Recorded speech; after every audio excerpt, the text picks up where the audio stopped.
Uno de los aspectos más oscuros de la Edad Media fue la Inquisición. Este tribunal eclesiástico fue establecido para combatir la herejía y perseguir a aquellos considerados enemigos de la Iglesia Católica y la fe cristiana.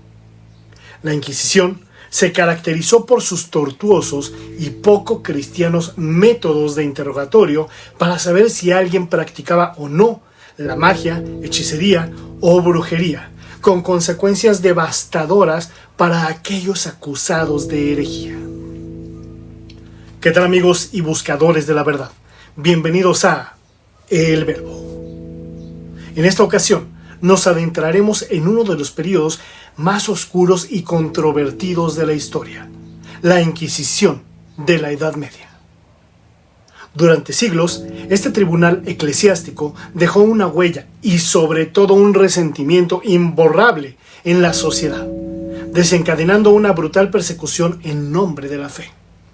Prepárense para viajar en el tiempo mientras exploramos los orígenes, métodos y consecuencias de la Inquisición.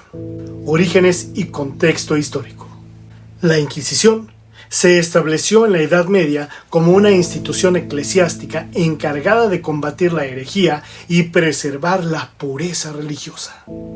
Sus raíces se remontan al siglo XIII, cuando la Iglesia Católica buscaba proteger su autoridad y sofocar cualquier pensamiento o creencia considerada desviada. En 1231, el Papa Gregorio IX estableció el primer tribunal de la Inquisición en la ciudad francesa de Toulouse.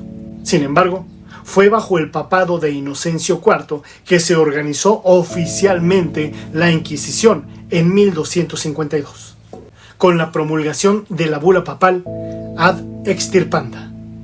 Esta bula otorgaba poderes especiales a los inquisidores para interrogar, juzgar y condenar a aquellos sospechosos de herejía.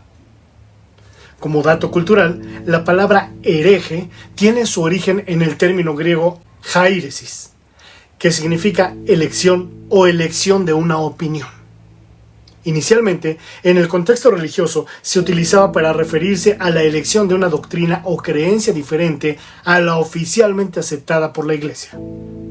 Con el tiempo, el término hereje adquirió un significado negativo y se utilizó para describir a aquellos que se apartaban de la doctrina religiosa establecida. En particular, durante la Edad Media, la Iglesia Católica utilizó el término para referirse a aquellos que sostenían creencias consideradas contrarias a la ortodoxia católica. El contexto histórico de la Inquisición es fundamental para comprender su desarrollo. En la Edad Media, la Iglesia Católica desempeñaba un papel dominante en la sociedad europea. El cristianismo era la religión predominante y las creencias consideradas contrarias a la doctrina oficial eran vistas como una amenaza para la estabilidad y la unidad. Además, este periodo estaba marcado por las cruzadas, las cuales reforzaron la idea de una guerra santa contra los infieles. La lucha contra el Islam y el temor a influencias consideradas heréticas contribuyeron a la justificación de la existencia de la Inquisición. La Inquisición se estableció como una institución con poderes legales y eclesiásticos. Los inquisidores, generalmente dominicos o franciscanos, eran nombrados por la Iglesia para investigar y perseguir la herejía. Contaban con una amplia autoridad, pudiendo realizar interrogatorios, confiscar bienes y dictar sentencias que incluían penas severas como la tortura y la ejecución. Sin embargo, es importante destacar que la Inquisición no operaba de manera uniforme en toda Europa. Sus métodos y alcance variaban según la región y el periodo de tiempo. En algunos lugares, la Inquisición tuvo una presencia más fuerte y su influencia fue más devastadora, mientras que en otros su impacto fue menos significativo. Proceso inquisitorial. El proceso inquisitorial en la Edad Media se refiere al sistema legal utilizado por la Inquisición para investigar, juzgar y perseguir a aquellos acusados de herejía. El proceso se llevaba de la siguiente manera: denuncia y acusación. El proceso inquisitorial generalmente comenzaba con una denuncia o acusación presentada ante la Inquisición. Las denuncias podían provenir de cualquier persona y se alentaba a la gente a informar sobre posibles herejes. Investigación preliminar. Una vez recibida la denuncia, se iniciaba una investigación preliminar para determinar la veracidad de las acusaciones. Esto podía incluir interrogatorios a testigos y recopilación de pruebas. Arresto y detención. Si se consideraba que existían suficientes pruebas o indicios de culpabilidad, el acusado era arrestado y detenido. Interrogatorio. El interrogatorio era una parte fundamental del proceso inquisitorial. Los acusados eran interrogados por los inquisidores, quienes buscaban obtener confesiones o evidencia de herejía. Se utilizaban diversas técnicas, a menudo coercitivas, para lograr confesiones, como el uso de tortura. Juicio. Una vez recopiladas las pruebas y obtenidas las confesiones, se llevaba a cabo el juicio. Sin embargo, los juicios inquisitoriales diferían de los juicios civiles o penales convencionales. El acusado tenía pocas garantías legales y se le negaba el derecho a un abogado defensor y, por supuesto, nada de derechos humanos. Además, se le consideraba culpable hasta que demostrara su inocencia. Sentencia y castigo. Si el acusado era declarado culpable de herejía, se imponía una sentencia que podía incluir penas como la confiscación de bienes, la cárcel, el destierro o incluso la pena de muerte, generalmente a través de la hoguera.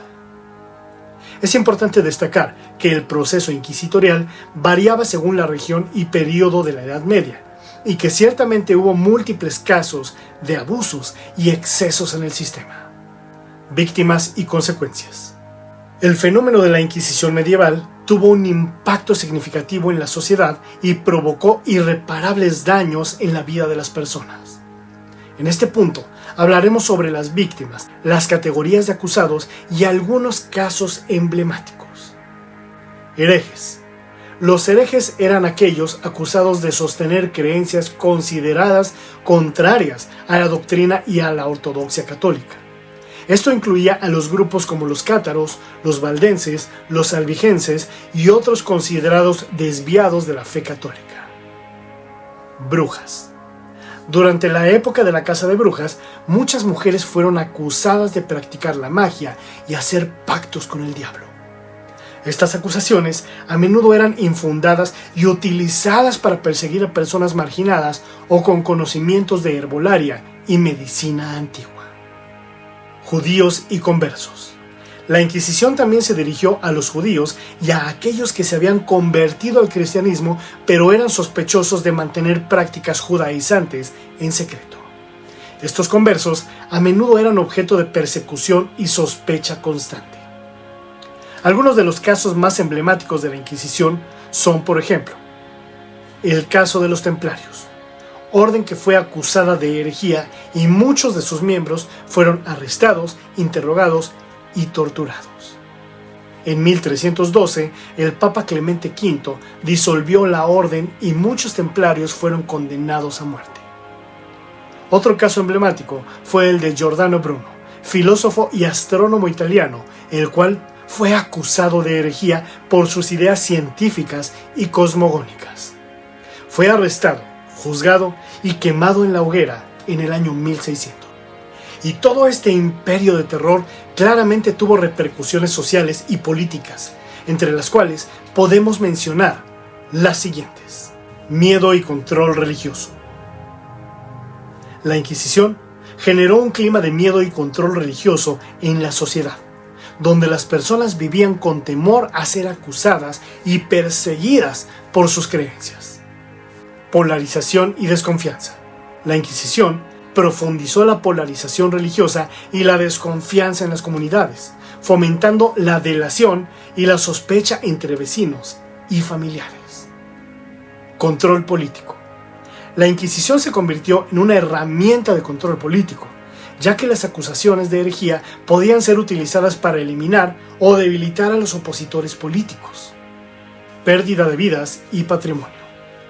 Las consecuencias más trágicas fueron la pérdida de vidas humanas, tanto por ejecuciones como por torturas, así como la confiscación de bienes y la ruina económica de los acusados y sus familias, cuestionando a la Inquisición. ¿Y es que no hubo nadie que se opusiera a la Inquisición? ¿Que alzara la voz o al menos el pensamiento en contra de este tipo de opresión religiosa? La verdad es que sí. Hubo muchos personajes disidentes que cuestionaron y desafiaron la legitimidad y las prácticas de la institución. Algunos de ellos fueron John Wycliffe. Fue un teólogo y reformador inglés del siglo XIV que criticó la corrupción de la Iglesia y se opuso a la autoridad de la misma. Sus enseñanzas cuestionaban las prácticas de la Iglesia y defendían la idea de la autoridad de la Biblia sobre la autoridad papal. Jan Hus fue un teólogo y reformador checo del siglo XV. Hus se inspiró en las ideas de John Wycliffe y se opuso a la corrupción de la Iglesia y al abuso del poder del papado. Sus enseñanzas y críticas le llevaron a ser condenado por herejía y quemado en la hoguera en 1415. Desiderius Erasmus fue un humanista y filósofo holandés del siglo XVI. Erasmus cuestionó la autoridad de la Iglesia y abogó por una reforma interna a través de la educación y el retorno a los valores originales del cristianismo. Sus escritos críticos y satíricos sobre la Iglesia y el clero contribuyeron al surgimiento del movimiento reformista. Miguel Servet fue un médico, teólogo y científico español del siglo XVI. Servet desafió las enseñanzas tradicionales de la Iglesia sobre la Trinidad y la doctrina cristiana. Sus ideas heterodoxas le llevaron a ser arrestado y condenado por herejía. Fue quemado en la hoguera en 1553. Y ellos son solo algunos ejemplos de las decenas de personajes disidentes que desafiaron las prácticas y la autoridad de la Inquisición. Sus críticas y enseñanzas influyeron en el surgimiento de movimientos reformistas y en la transición del panorama religioso y social de la época. En conclusión, las extrapolaciones políticas, ideológicas o religiosas nunca han dado buenos resultados para la humanidad, solamente para unos cuantos que se encuentran sentados en la silla del poder. Sin embargo, son más los que salen dañados que los que han tenido beneficios. La Inquisición fue uno de los ejemplos más claros de lo que es la extrapolación ideológica y religiosa, usando el nombre de Dios para cometer crímenes aberrantes y acusar a las personas de tener ideas diferentes o contrarias a la institución católica. Como si Dios necesitara que alguien lo defendiera. De hecho, pensar en defender a Dios de creencias religiosas diferentes es minimizarlo y discapacitarlo, posicionándolo como si fuera una ballena varada en la playa que no puede hacer nada por sí misma y que necesita de la ayuda humana para no morir. Eso sí que es una blasfemia. Es importante destacar que determinar con precisión el número exacto de personas que murieron durante la Inquisición medieval es extremadamente difícil debido a la falta de registros completos y consistentes. Además, las cifras varían según las fuentes y las regiones geográficas. Sin embargo, se estima que entre varios miles y decenas de miles de personas perdieron la vida como consecuencia directa de la Inquisición. No fueron millones, como algunas personas creen. De hecho, existieron otros tipos de movimientos ideológicos o políticos que provocaron mucho más muertes, como el caso del líder soviético Joseph Stalin, del cual, bajo su régimen, murieron estimadamente entre 600,000 y 1,5 millones de personas entre arrestos masivos, juicios sumarios y ejecuciones de supuestos opositores políticos. Otro caso aún peor que el de Stalin fue el del líder de la República Popular China, Mao Zedong, quien bajo su gobierno murieron más de 30 millones de personas. Como dato cultural, quisiera agregar que la Iglesia Católica no ha sido el único movimiento cristiano que realizó prácticas inquisidoras. Los cristianos evangélicos también lo hicieron, aliados con los católicos en contra de los menonitas europeos, quienes por ese motivo tuvieron que huir al continente americano y establecerse en parte de Estados Unidos, México y posteriormente Sudamérica. Por lo anterior, Me resulta aberrante que en pleno año 2023 aún siga existiendo la intolerancia y persecución religiosa, y peor aún, en países laicos como México.